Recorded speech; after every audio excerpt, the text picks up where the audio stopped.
প্রথমে থ্রি ডটে ক্লিক করবেন, এরপর থিম, নিউ থিম,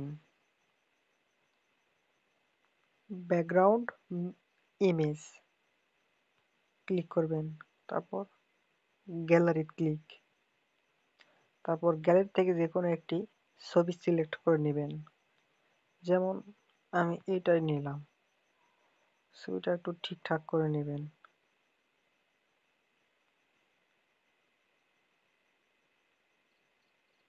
কপি,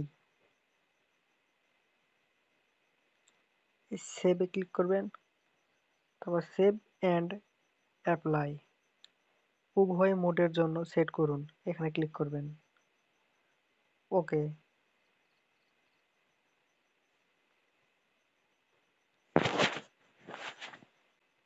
এই যে ছবি সেট হয়ে গেছে কিবোর্ডে।